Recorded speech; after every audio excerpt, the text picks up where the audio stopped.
My name is Nicole Jorwic, and I am the Senior Director of Public Policy for the ARC of the United States. Thank you to Moms Rising for organizing this important event. We are proud to be Care Can't Wait partners, and I'm happy to be here to talk about how to access the healthcare components included in the ARP and the new and unprecedented, at least for now, investment in home and community-based services.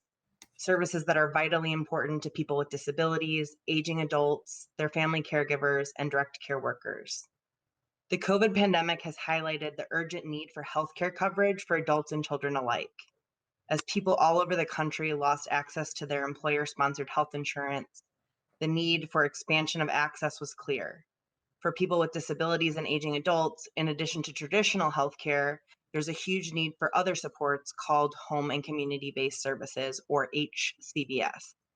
These services can include things like day programs for older adults and people with disabilities, employment supports, assistance with getting around the community, in-home support for personal care and assistance. The need for these home and community-based services was also highlighted during the pandemic, as HCBS are the alternative to the large congregate settings, such as nursing facilities and other institutions that were shown to be extreme public health hazards for people with disabilities and aging adults. The American Rescue Plan had several components to expand access to healthcare. First component is for traditional healthcare. The ARP included significant premium subsidies for people purchasing health coverage through the ACA marketplaces. The cost of coverage through the ACA marketplace was reduced for all individuals eligible for subsidies. Individuals making between 100 to 150% of the federal poverty level will pay no premiums. Eligibility for tax credit subsidies were also expanded for tax years 2021 and 2022. Households above 400% of the federal poverty line are now eligible for those subsidies. The ARP also provides eligibility for marketplace coverage for individuals who received unemployment compensation during 2021. The ARP also provided financial incentive for states who had not yet expanded Medicaid under the ACA.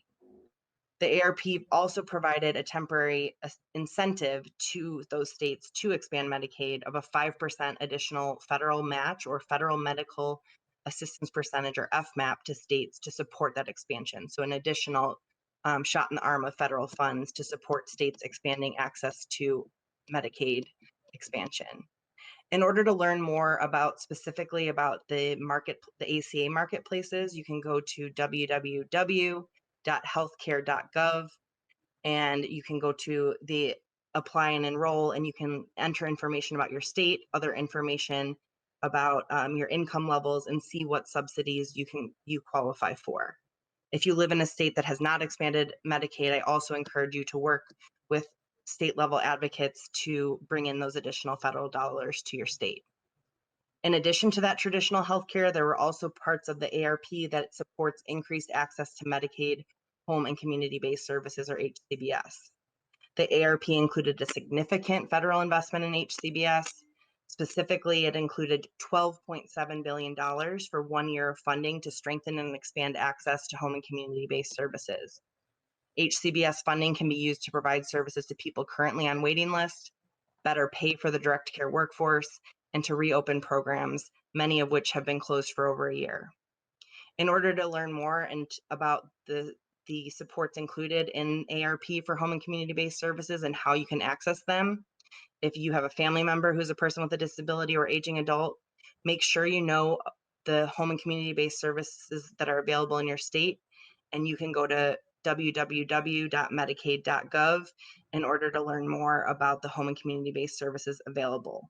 I also encourage you to work with advocates in your state to ensure that states are expanding access to home and community-based services as an alternative to those large congregate settings. Older adults want to age safely at home, and people with disabilities want to remain part of their communities.